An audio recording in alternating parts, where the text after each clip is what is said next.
Olá, gente, tudo bem? Vamos dar continuidade, então, à nossa aula de número 6, que nós, introduzimos, então, a discussão da estratégia, de uma proposta, né, baseada, no ensino por resolução de problemas, e hoje na aula 7 da disciplina de instrumentação para o ensino de química 3, nós vamos falar um pouco sobre os tipos de problemas, né, e quais são os passos, né, para a resolução dos problemas. Então, se a gente recordar um pouco, né, na aula passada a gente tentou ver mais ou menos o que que era um problema, né, e quais eram as características, as vantagens, as desvantagens que nós tínhamos, né, para poder pensar ela numa estratégia, né, e que problema, tem diferentes entendimentos, né, é um termo, que tenha muitos significados, né. E aí, na aula de hoje, a gente vai discutir um pouco quais são os tipos de problemas que nós temos dentro dessa perspectiva de ensino por resolução de problemas, dentro da estratégia que a gente está discutindo aqui nas nossas aulas, tá? E aí, vamos trazer também a discussão sobre uma sugestão de classificação e os possíveis passos que a gente pode recorrer, né, para solucionar esses problemas. Então, os objetivos da nossa aula serão de classificar um problema ou uma situação problema e identificar os passos para a resolução de problemas. E aí, então, a gente vai retomar um pouco aquela discussão, né, sobre o que que seria problema. Então, o problema, então, ele pode ser classificado de acordo com essa perspectiva, por exemplo, de acordo com a área de conhecimento, né, como a física, a química, a biologia, né, ou ainda em termos de um domínio científico ou de um conceito, né, um problema de termoquímica, de eletroquímica e assim vai. E uma outra classificação também, né, entre tantas classificações, é com relação à resposta, ou então à solução, né. Então eu posso ter, um problema que ele pode ser fechado, porque a resposta é única, e eu posso ter um problema aberto, porque eu vou ter várias, possibilidades de solucioná-lo, né. Então é muito importante que a gente tenha isso na nossa cabeça, porque vai orientar a forma como a gente vai pensar o planejamento das situações de ensino, baseado na resolução de problemas. Então, se eu quero um problema fechado, né, se eu apresento para o meu aluno um problema fechado, é quando eu vou ter uma única resposta. E se eu trago para o meu aluno um problema aberto, então eu vou poder ter diferentes caminhos e diferentes soluções, e que todas essas soluções serão válidas, tá? Então, exemplos de problemas abertos, né, a gente colocou esses 2 exemplos lá na nossa aula, né. Então, qual a opinião de vocês sobre as consequências para a população da implantação de uma indústria química na sua região? Então, considerando que a gente tem, posicionamentos diferentes, né, alguns podem ser favoráveis, outros não, então vão ter uma série de consequências distintas. Então eu vou ter, respostas diferentes aí, né, soluções diferentes para essa situação. Como você poderia isolar termicamente a casa em que mora? Então eu também vou ter várias variáveis, né, considerando o meu contexto, né, onde eu estou situada, para poder isolar termicamente. Então eu também vou ter possíveis alternativas de soluções para essa situação, né. Um outro exemplo também que a gente colocou lá no nosso material, todos sabemos como funciona um termômetro. Quando a temperatura aumenta, o nível da substância que se encontra dentro dele, dentro do termômetro, sobe, seja querosene, álcool, mercúrio. Por que que isso ocorre? Né? Proponha outras formas de medir a temperatura. Então, a primeira etapa, por que isso ocorre, eu vou ter uma única resposta, né? Mas, do ponto de vista científico, mas para propor outras formas de medir a temperatura, né, isso eu posso ter diferentes caminhos e diferentes alternativas, tá? Então, de novo, eu tenho aqui os 2 tipos de um problema aberto e um problema fechado. Então, nos problemas abertos, são necessárias uma série de habilidades dos estudantes para resolver, né? E o professor ele pode explorar também essas diferentes habilidades. Ele pode solicitar que o aluno faça uma previsão, pode solicitar que o aluno faça um diagnóstico, que ele possa explicar aquele fato ou aquele fenômeno, que ele analise quais são os dados que ele está coletando, que ele interprete os dados que ele está coletando, que ele compare, enfim, assim, tem uma infinidade de possibilidades ali, de habilidades que o professor tem, lança a mão para poder explorar isso. Claro, vai depender do objetivo didático dele com aquela atividade. E aí a gente traz algumas recomendações nesse nosso material, né? É muito importante o professor considerar, né? Assim, a gente já está vendo que há uma diferença entre problema fechado e um problema aberto, tá? Problema fechado, por mais que eu tenha as mesmas, eu vá desenvolver habilidades, eu vá mobilizar determinados conhecimentos científicos, eu vou ter uma única resposta, o que facilita muito a vida do professor para poder comparar e analisar essa resposta, né? Para avaliar isso daí. Se eu tenho um problema aberto, eu vou dar mais margem para o aluno utilizar diferentes habilidades, a criatividade dele, né? Então, assim, o caminho que ele vai levar. Então, acaba sendo um pouco mais rico em termos de aprendizagens que o aluno vai ter, né? Que ele vai poder desenvolver ali, né?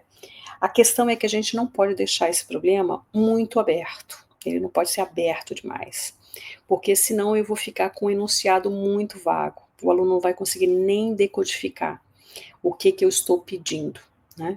Então, é importante que eu considere isso. Ele não pode ser muito amplo, né? Ele pode ser muito aberto.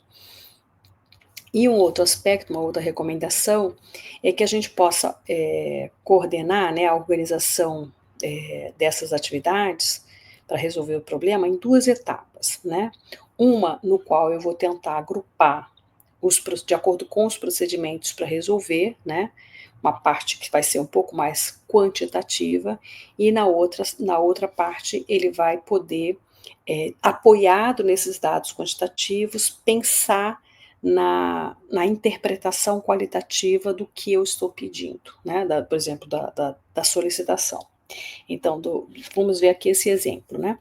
Um químico precisa preparar 250 mililitros de uma solução contendo 1,5 mol por litro, né? Então, dá a concentração.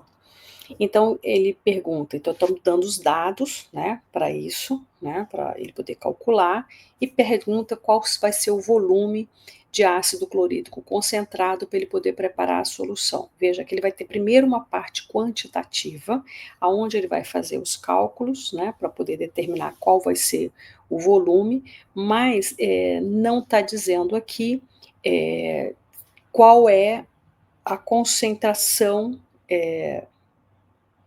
qual é a concentração do meu ácido clorídrico de pureza absoluta, né? Então não está me dando esses dados, né? Então, assim, essa informação é onde eu vou estar com ele mais ou menos aberto, né? Porque não existem muitas variações, né? Mas eu vou ter que considerar a pureza desse ácido clorídrico para poder pensar na sua resolução. Então, assim, aqui eu junto as duas etapas, tanto quantitativo quanto qualitativo. Um outro ponto também que pode ajudar muito a gente como professor é quando a gente consegue transformar um exercício em um problema. Isso também está no nosso material, a gente traz acho que uns 2 exemplos para vocês sobre como é que a gente transforma um exercício em um problema, tá? Aí a gente está trazendo um enunciado que está no livro didático, né? E que ele vem dizendo assim: que volume de argônio a 1 atm deve introduzir em um recipiente, deve ser introduzido, né? Se deve introduzir em um recipiente fechado de 210 centímetros cúbicos para que dê uma pressão de 1,3 milímetros de mercúrio a temperatura constante. Então, com essas informações aqui, com esses dados que estão aqui colocados, eu vou aplicar, né, numa equação e vou conseguir a resposta final, que é o volume, né, que ele está pedindo, né? Qual é o volume que eu devo ter de argônio. E é um exercício, né? Porque eu vou ter uma única resposta, eu vou ter a aplicação, vou ter que identificar os dados que estão nessa pergunta, né? Nessa proposição aí, né? Nessa questão. Vou ver a partir desses dados, buscar pela memória, né, qual que é a fórmula química que eu vou poder utilizar para poder determinar o volume de um gás, e a partir dos dados, se eles estão adequados à nomenclatura da minha equação química, minha fórmula química, eu aplico e vou chegar ao resultado, né, para poder determinar qual é o volume. Então isso é um exercício, tá? Porque eu tenho as características dela não requerem que o aluno use criatividades, ele tem determinados mecanismos, né, para poder resolver, para dar resposta para esse exercício. Se eu quiser transformar essa pergunta que está sendo feita e esse enunciado para um problema em um problema aberto, olha como é que fica. O argônio que é usado em lâmpadas incandescentes, eu trago agora um contexto, né? Explique esse efeito, né, de como é que ele funciona, e calcule o volume que se deve acrescentar a um bulbo para que dê uma pressão determinada. Veja que eu estou trazendo um contexto, eu estou pedindo para calcular o volume, no outro também eu pedia para calcular o volume, mas aqui nesse problema eu não estou dando nenhum dado, né? Eu tirei todos os dados numéricos, né? E introduzi num contexto. Então veja que o de cima eu tenho como exercício e o de baixo eu tenho como um problema, né? E existe uma sequência de passos para a gente poder resolver, né, os problemas, né? Há mais ou menos um consenso, né? O primeiro ponto é que assim, é muito importante que a gente, enquanto professor, a gente possa dar o apoio para o nosso estudante o tempo inteiro, né?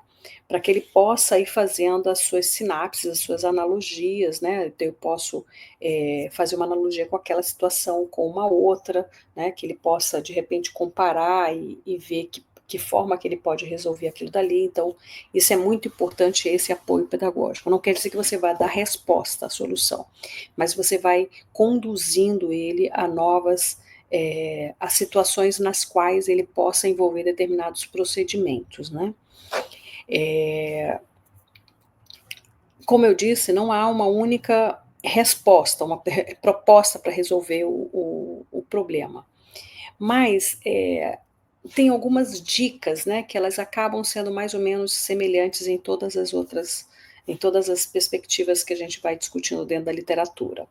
Um que é muito importante a gente chamar a atenção do nosso aluno para o enunciado, quer dizer, por que está sendo solicitado. Lembra que naquela situação anterior, né, o enunciado a gente traz um exercício e a gente traz um problema, né? Tanto um como o outro solicita para que a gente possa determinar o volume, né? Calcular o volume.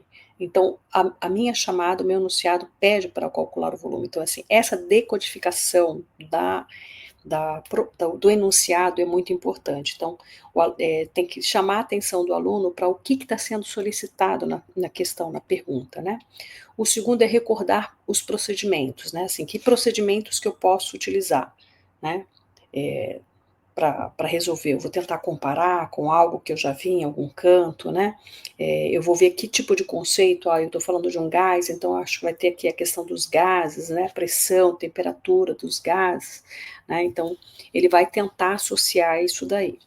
Um terceiro ponto é relacionar os diferentes elementos que estão presentes na situação, né? Então, eu estou trazendo um contexto, o outro eu estou trazendo ele mais aberto, eu não sei exatamente qual é o tamanho do bulbo, né? Se é uma lâmpada pequena, se é uma lâmpada grande, então, assim, esses elementos todos vão ser considerados ali. Conceber, né? O aluno tem que conceber e executar um caminho que ele vai encontrar a solução. Eu vou delimitar o tamanho do bulbo, né? O tamanho do recipiente. Eu vou determinar mais ou menos quais são as condições de temperatura, entendeu? Então, assim, esse caminho que ele vai seguir, né? Para poder ele vai pensar primeiro qual é o caminho a seguir, depois ele vai tentar executar esse caminho para ver se ele consegue resolver e chegar a uma resposta, né? E aí o último ponto é ele refletir sobre esse caminho, né? Ele vai analisar se o caminho que ele seguiu realmente foi para solucionar. Se não conseguiu solucionar, ele retorna de novo a esse novo caminho.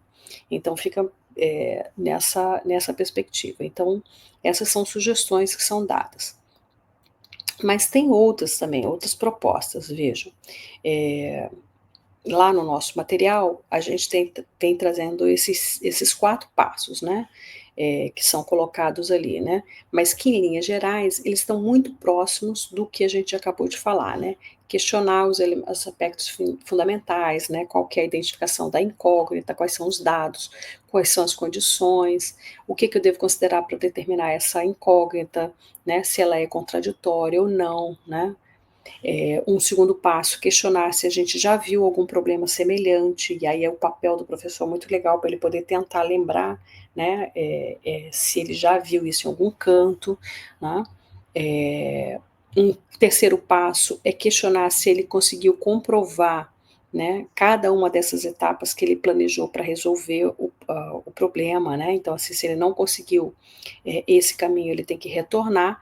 E o quarto passo também é questionar o resultado. Veja que é muito semelhante à etapa, a sugestão aqui que a gente apresentou para vocês, né, esses 5 caminhos, sendo que um deles era para prestar bastante atenção no que está sendo enunciado, e aqui a gente tem direto já a decodificação. Bom, gente, era isso que a gente teria para poder falar com vocês, e até a próxima aula. Um grande abraço.